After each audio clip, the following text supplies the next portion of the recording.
You know what it is, man. Another vid, another reaction. If you watched the last video, I did say I was gonna do a top 15 list reaction for a throwback. I'm gonna do half. I'm gonna do a part 1 and part 2. So stay tuned for that. But yeah, man, I used to watch this shit. This video I'm watching is his first video ever on the channel. This is the first one I got hip to. Ever since then, I was watching his channel, but I haven't watched his channel in like 3-4 years. Excuse me. Because I felt after a while, his videos was fake. Half the content wasn't like the go. Some of it probably was real, but I ain't believe none of it, so I quit watching it. Plus, I was getting older, so I was like, I ain't finna keep thinking. But I was like, what? Let me see, 12, 13 when his channel was made. That's 9 years ago. Yeah. No, 11, 12, something like that. Something like that. But we back with it, man. Like, comment, share, subscribe. I don't even remember the damn. All of the following stories are from the Ask Reddit post, "What's your creepiest real life story?" A link to this post is in the description. People are telling their stories on Reddit, 15, and he's just in a reading cold them. winter night in a remote village from Quebec, Canada, me and my 2 brothers were asleep. We were 1, 3, and 6 years old. In the middle of the night, someone entered our house without knocking, walked around, and was talking to himself. Our house is 2 miles from the village in a rural area. My father woke up, went to the living room, and there the guy was. He had a car accident 1 mile from our house with his buddy who instantly died, and his scalp fell in front of his face. He was drunk and his body was frozen. He was speaking to himself, "I'm gonna die." I used to think that the dude talking been through all this. I'm like, nigga, you been through all this? I said, nigga, you haunted, nigga. Like, you're done. But he's reading them off on Reddit. I just caught on to that. I thought this is what he's been through himself. I was like, oh shit. That his face was partially frozen might have saved his life, preventing him from losing too much blood. My father took him to the hospital that was 25 kilometers from our house by car. He did survive. To this day, my father is still blessed the fact that we never woke up during that night with all the noise. Number 14. Last year, a guy came to my door at 9 o'clock at night. He knocked and I got my mom and she went out to see what was up. By the way, we live in a very rural area, so visits that late are extremely uncommon and strange. The guy talked to my mom about how he was opening a business, asked whether she liked American-made products, then handed her a Clorox container as a sample.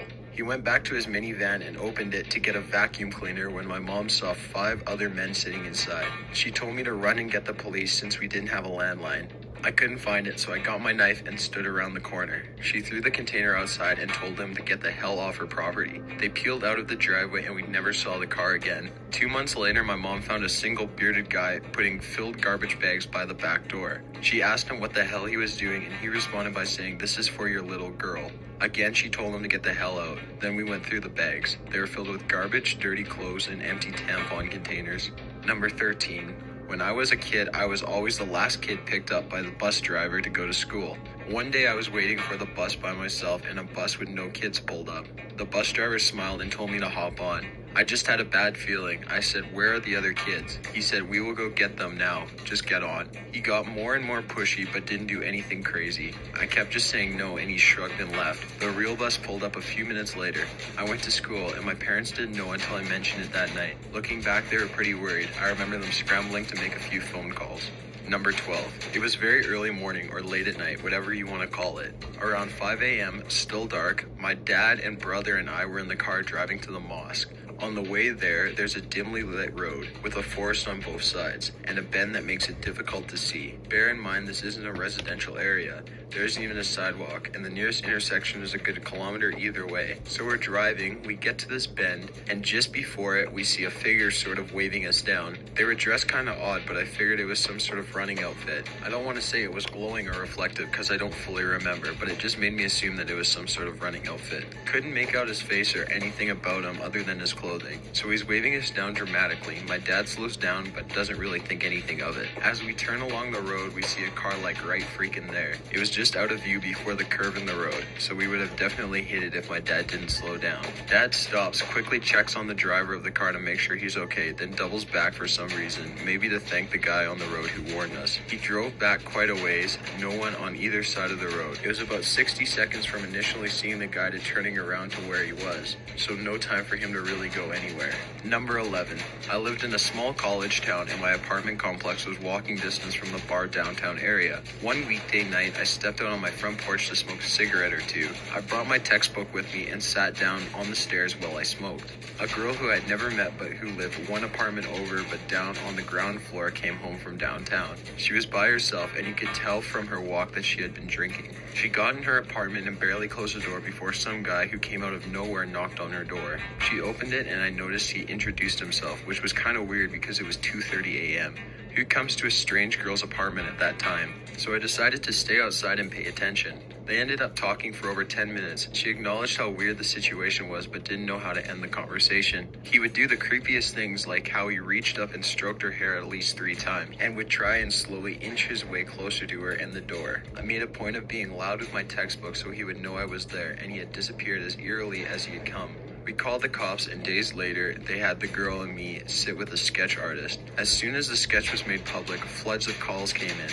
The guy turned out to be a serial rapist who had followed lone girls home from bars and pretended to be a cab offering them rides. This Damn, I remember this just one. because she lived so close to the bar and he didn't have a chance to pull the cab routine. Number 10. Went camping with some friends. Damn, I forgot about that one. Kilometers out in the woods from one of the guy's houses. He was about to get her. There's a few hiking / four-wheeling trails in the area that lead up to the hill, so it's known by the locals. It was about midnight. We had a fire going and was just sitting around having a good time. Then the guy, sitting opposite of me, yells, "Who are you?" I turn around and there's this man, about 6 feet tall, staring at us from the edge of the woods with a big rock in his hand. One guy knocked an arrow in the composite bow we had. The guy across from me grabbed the hatchet and I pulled a knife off my belt. We had no clue what we were doing, but the guy wouldn't say anything to us. He eventually just backed into the woods. No sleep was had that night and we kept a very large fire going. Number 9. I was in Minot, North Dakota with my old band. Our tour van blew a head gasket and we were stuck there for a few days. Everyone was tired on day 2, but I was wide awake. I walked for a bit. I remember this one too. I was like, what the hell? I'm obviously not from around there and no one is saying a word to me. After 2 beers, I start to get a tad nauseous and dizzy. I put my head on my hand and try to let it pass, but it keeps getting worse. Suddenly a voice says, "You'll feel pain tonight." I jump and look up and a tall, roughly 40-year-old man is walking to the bathroom, turns back and glances at me. I call my friends and we get the fuck out of there. I slept for 12 to 13 hours and felt awful and loopy the next day. I was roofied.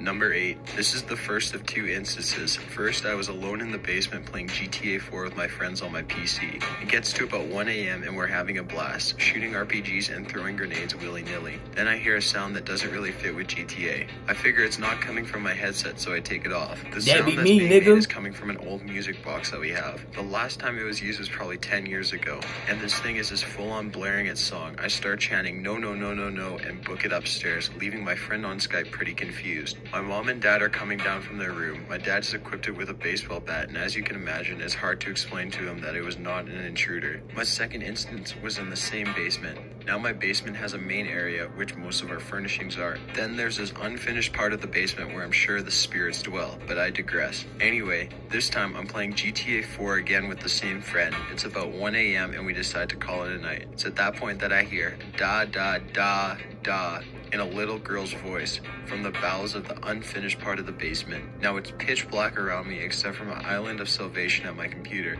At this point, I'm so fucking done with the ghost that I say fuck it, fly and have the basement and go. Shit, nigga, I'm with the demons now, nigga. I'm a man of God, but I'm with the demons though, if you feel what I'm saying. But demons don't fuck with me. I be saying that, nigga. I be in the basement, nigga. I be hearing shit. I be hearing footsteps, running and shit. Damn voices. I be like, I go upstairs. I'm the big G. The devil tries to walk in my house. What that nigga Andrew Tate say? You ain't gonna do shit, pussy. Hey, for real though, nigga ain't gonna, no, especially no damn demons and ghosts. You ain't gonna do nothing to me. Cause if you ain't bold enough to show yourself in the camera, you're not bold enough to do something to me. You understand me? So the ghost can't fuck with me, cause I got these, and I got God behind me. Stay solid, nigga. upstairs and go to bed. There's a couple more instances of spooky ghosts, but not as scary as these two. Number 7. I live in Sydney, Australia, and this was probably my old house. I had my one homie I was homies with at the time. He had came home from school. It was in like 7th, 8th grade.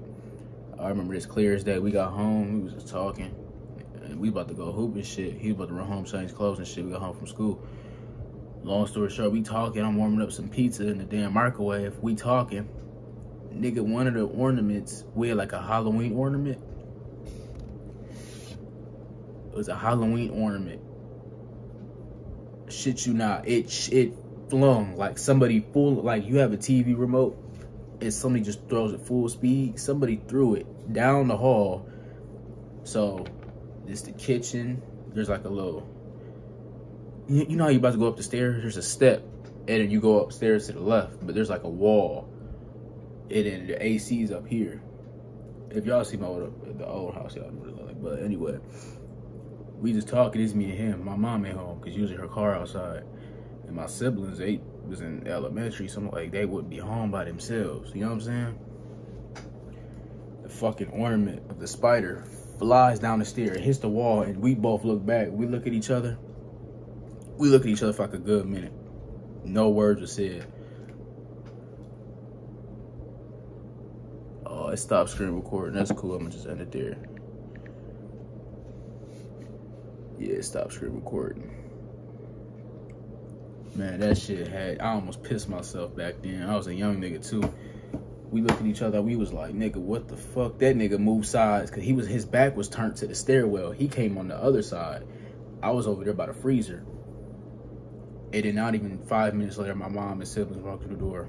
We go upstairs, nobody's up there. I said, yeah, I'm not. I got a lot of stories from that house. Man. But we back with it, man. Stay tuned. Like, comment, share, subscribe. Y'all see the flex. Back with it. Stay tuned, man. Go 20K.